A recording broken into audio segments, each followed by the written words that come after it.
발표할 유호준이라고 하고요. 오늘부터 이제 제가 이제 웹꽃 문제를 풀고 있는데, 이제 그 문제를 처음부터 이제 차례대로 이제 쭉쭉 이제 풀어서 이제 발표를 이제 격주에 한 번씩 이제 하려고 해요. 네, 그래서 이제 시작해보도록 하겠습니다. 네, 첫 번째로 이제 웹꽃에 보면 목차가 이제 쭉 여러 가지 이제 그 인덱스들이 있는데, 지금 일단 제가 한 것까지만 이제 발표할 때까지만 인덱스를 넣어놨고요. 첫 번째는 HTTP에 대한 이제 기본적인 거, 그 다음에 이제 그 어세스 컨트롤에 대한 여러 가지 이제 문제들이 있고요. 그 다음에 이제 AJAX 시큐리티에 대한 건데, 이 세 가지를 발표를 하도록 하겠습니다. 이제 웹꽃을 사용해 보신 분들도 많을 텐데, 보시면은 이제 첫 번째 이제 HTTP인데요. 웹꽃 이렇게 화면을 보시면 이제 뭐 자바 소스도 볼 수 있고, 그 다음에 뭐 솔루션이 있는 것도 있고 없는 것도 있어요. 이제 뭐 이런 걸 볼 수 있고, 그 다음에 뭐 이 챕터의 뭐 레슨 플랜을 볼 수도 있고, 그 다음에 이제 뭐 이 문제에 대한 힌트를 이렇게 볼 수도 있어요. 첫 번째 문제 보시면 이제 그냥 간단하게 뭐 읽어보셔도 알겠지만, 뭐 HTTP에 대한 그냥 간단한 문제인데요. 뭐 어떤 문제를 풀라는 게 아니고, 여기 지금 이름을 쓰는 곳에다가 이름을 써서 이제 고를 누르면 이제 이게 문자가 뒤집혀서 나와요. 그런데 이 과정에서 이제 웹 서버한테 이제 리퀘스트를 하고 리스폰스를 하는 것들을 어떻게 이제 뭐 받는지 뭐 그런 것들을 확인하라고 있는 문제인 것 같습니다. 네, 보시면은 파러스에서 이렇게 봤을 때 보시면 위에가 리퀘스트고 밑에가 리스폰스인데요. 근데 위에 보시면 뭐 다 아시다시피 뭐 여러 가지 정보들이 뭐 HTTP 버전이나 아니면은 뭐 쿠키 뭐 이런 것들 전부 다 이제 볼 수가 있고요. 그 다음에 뭐 리스폰스도 이제 그거에 대해서 응답 코드가 뭐 오류가 났는지 뭐 제대로 됐는지에 대한 코드들도 다 볼 수도 있고, 뭐 다른 것들도 정보를 서버나 이런 것들도 볼 수가 있죠. 네, 그 다음 이제 두 번째로 이제 그 접근 제어 이제 어세스 컨트롤인데요. 이제 어세스 컨트롤에 대해서 이제 첫 번째 문제는 이제 여기 써있듯이 using an assess control matrix 이거예요. 네, 이 보시면 이제 롤 역할에 대해서 이제 설명을 하고 있는데, 이제 롤 역할 기반의 접근 제어에서 롤은 이제 그 액세스 허용과 권한을 표현한다고 합니다. 네, 그래서 이 사용자 뭐 당연하듯이 사용자는 이제 하나 이상의 이제 그 권한을 이제 할당을 받을 수가 있죠. 네, 그 다음에 이제 세 번째는 이제 롤 기반에서 접근 제어는 롤 허용 관리와 이제 롤 활동으로 구성됩니다. 그래서 만약에 여기서 이러한 구조에서 이제 그 잘못된 관리가 이루어진다면, 만약에 허용되지 않는 사용자가 다른 사람의 리소스에 뭐 접근을 해서 이제 그것 때문에 취약점을 가지게 되죠. 네, 이거는 이제 첫 번째 문제인데요. 첫 번째 문제를 보시면 이것도 뭐 어떠한 다른 문제를 풀라는 건 없어요. 이제 보시면 여기 change 유저가 있고, 그 다음에 select 리소스가 있는데, 이제 이거는 아까 그 권한 관리에 대한 것을 이해를 하라고 하는 건데, 여기 보시면 레리가 이제 어카운트 매니저라는 그 직책을 가지고 그거에 대한 권한을 가지고 있죠. 그래서 이제 이 어세스를 해보면 이제 어세스가 되는지 안 되는지를 보면 이제 레리가 매니저고 다른 사람을 찍고 어카운트 매니저를 찍으면 이제 어세스가 디나이가 되겠죠. 뭐 이러한 것들이 그냥 기본적인 것들이 이제 롤 베이스 어세스 컨트롤이라고 하는데, 이러한 것들을 이제 탐색해보는 그런 문제였던 것 같습니다. 네, 그 다음 이제 두 번째는 어세스 컨트롤에서 이제 bypass path based access control 스키마인데, 이거는 이제 바이패스라고 하면 이제 우회하는 거죠. 이제 경로를 통해서 이제 우회를 하는 건데, 경로에 기초한 이제 어세스 컨트롤에서 공격자는 적절한 경로 정보를 유추해서 이제 그것을 쉽게 원하는 경로에 이제 침투를 할 수가 있죠. 이제 그로 인해서 이제 공격자는 자신이 이제 유추한 경로를 사용해서 뭐 중요한 파일이라든가 원하는 파일에 이제 접근을 하게 되겠죠. 네, 이제 이 문제를 보시면 뭐 이렇게 여러 가지 적혀져 있는데 이제 간단히 말씀을 드리면 이 커런트 디렉토리가 이제 현재 이제 커런트 디렉토리가 이렇게 있는데 이제 뭐 문제는 이 옆에 제가 써놨듯이 여기 스프링 시큐리티 XML을 파일을 찾아서 이제 이 뷰 파일을 이제 파일을 보게끔 이제 하라는 건데요. 여기 보시면 현재 디렉토리에 이제 맨 마지막에 en이라는 폴더에 이제 이러한 이제 파일들이 이렇게 쭉 있는데 이제 뷰 파일을 누르게 되면 이제 그 밑에 제가 캡처하진 않았는데 그 밑에 이제 이렇게 파일들이 떠요. 이제 뜨는데 이 파일들은 이제 지금 현재 볼 수 있는 거고 이 파일들은 이제 어떻게 뭐 패스를 이용해서 할 건가를 이제 알아보는 문제입니다. 네, 그래서 보시면 이제 파우스에서 이제 뷰 파일을 누르기 전에 이제 트랩을 잡고 뷰 파일을 누르게 되면 이런 식으로 나오게 되는데 여기 왼쪽에 이제 제가 이제 클라이언트 사이드 밸리데이션 HTML을 뷰 파일을 이제 그걸 클릭을 한 거죠. 그래서 여기 파일 이름이 있고 이제 서브밋이 이제 뷰 파일이 이렇게 나오게 된 겁니다. 네, 그래서 이 부분을 이제 만약에 고치게 되면 이렇게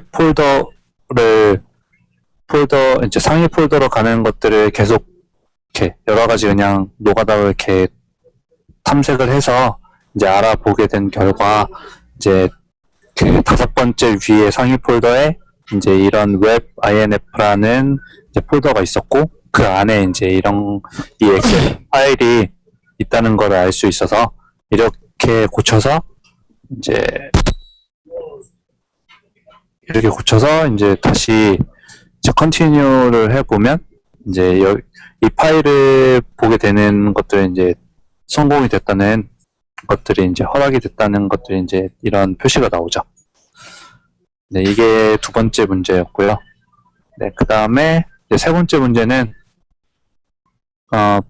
bypass business layer access control인데요. 이제 이것들은 이제 뭐 예를 들면 뭐 회사에서 뭐 일반 사원의 데이터가 권한이 주어져야 일반 사원에게 그 사원이 수정 및 이제 삭제가 가능하죠. 네, 근데 이제 이러한 권한 체크가 제대로 이루어지지 않으면 이제 그 사원에 대한 정보의 이제 삭제나 이런 변경을 이제 다른 사람이 이제 할 수 있게 돼서 그런 것들이 이제 취약점을 만들기도 하죠. 네, 이제 이 문제를 보시면 지금 여기 여러 명의 이렇게 인플로이나 뭐 어드민을 이제 클릭을 할 수가 있는데 일반적인 이제 인플로이들은 여기서 주어졌듯이 패스워드가 그냥 소문자로 이제 앞에 first name으로 나와 있는 것 같아요. 그래서 이제 탐을 선택하고 이제 TOM이라고 치면 이제 로그인이 되는데 그 로그인에서 이제 자기의 이제 그 프로필을 볼 수가 있거든요. 이제 그 프로필을 확인을 하면 이제 오른쪽에 이렇게 뜨는 거죠. 그래서 맨 처음에 이 문제가 뭐냐면 이제 이 프로필을 선택을 해서 이 탐이 가지고 있는 정보를 아예 그냥 정보를 없애는 게 이 문제의 이제 목표거든요. 그래서 이제 보시면 마찬가지로 파스로 트랩을 잡고 이제 맨 처음에 탐에 대한 뷰 프로필을 확인을 해보면 여러 가지 정보가 나오는데 뭐 중요한 거로는 뭐 일단 employee ID가 나오고 이제 그거에 대한 이제 액션이 뭐가 주어졌는지에 대한 이런 것들이 나오죠. 그래서 보시면 이제 제가 밑에도 이렇게 써놨듯이 뷰 파일을 딜리트 파일로 바꿔주기만 해도 이 파일이 이제 삭제가 돼서 이제 아예 이 위에 목록에서 이제 탐이라는 그 리스트 자체를 이제 찾아볼 수가 없게 되더라고요. 네, 그래서 이 문제는 이제 그런 식으로 풀 수가 있고요. 그 다음에 이제 세 번째는 데이터 레이어 어세스 컨트롤인데, 이거는 뭐 방금 전에는 뭐 이제 사람 전체에 대한 것들 삭제하고 그런 것 이렇게 했다고 하면은, 이거는 이제 사람 개인의 정보를 뭐 바꿀 수 있는 그런 문제라고 보시면 됩니다. 이제 뭐 일반 사원들이 각각 자신만의 데이터를 볼 수 있고 한정된 선에서 자신의 데이터를 고칠 수 있는데, 이 권한의 설정에 이제 문제가 생긴다면 이제 다른 사람이 고치거나 뭐 변경하거나 이런 취약점이 있을 수 있겠죠.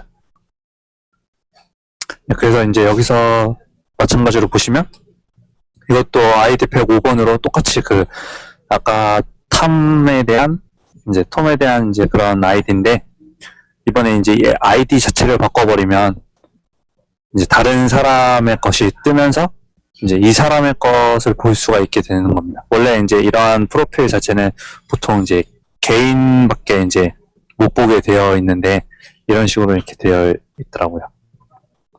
네, 이게 세 번째 문제였고요. 이제 다음 카테고리에서 이제 AJAX 시큐리티라고 있는데, 이 문제는 제가 이제 풀긴 풀었는데 그 전에 이제 AJAX에 대해서 이제 뭐 설명을 하고 그러고 나서 이제 설명까지만 하고 이제 문제풀이랑 이제 다다음 주에 이제 다시 다른 카테고리랑 합쳐서 문제를 풀려고 합니다. 이제 보시면 AJAX는 이러한 자바스크립트랑 그다음에 XML로 이루어진 이제 합성어라고 할 수 있는데요. 자바스크립트를 사용해서 비동기 통신으로 이제 클라이언트와 서버 간에 이제 XML 데이터를 주고받는 기술이라고 합니다. 이제 AJAX의 구성 요소를 보시면 뭐 XML, HTTP 리퀘스트랑 이제 DOM이랑 이제 뭐 CSS, 자바스크립트 뭐 이런 것들로 이루어져 있다고 합니다. 이제 비동기 통신이라고 했는데, 이제 이것 비동기 통신이 이제 일반 이제 웹에서 작동하는 통신이랑 뭐가 다른지 그거를 알아보도록 하겠습니다. 이제 기존 방식은 여기 그림에서도 보시면 알듯이 이제 웹 서버에서 요청을 하고 그 요청을 해서 그 웹 서버가 HTML을 요청에 대한 HTML을 생성을 한 다음에 그 HTML을 전송해서 이제 저희가 이제 이렇게 웹에서 이제 볼 수가 있는 거잖아요. 네, 그런 것들을 이제 제가 이런 설명을 써 놓은 건데, 가장 큰 AJAX와 일반 이런 기존의 통신 방식을 이제 차이가 있다고 하면 이제 페이지 이동이 있고 없고의 차이라고 이제 생각을 합니다. 네, 그래서 일반 기존의 것들은 이제 뭐 확인을 누르면 이제 뭐 페이지가 이동하고 페이지가 바뀌고 이런 것이 되는데, AJAX를 보시면 이제 만약에 사용자가 이벤트를 발생을 하는데 그 이벤트를 발생하는 부분에서 이제 자바스크립트가 DOM을 사용해서 중간에 이제 XML, HTTP 이제 리퀘스트가 있죠. 이제 이 객체를 통해서 이제 웹 서버로 전달을 하는 겁니다.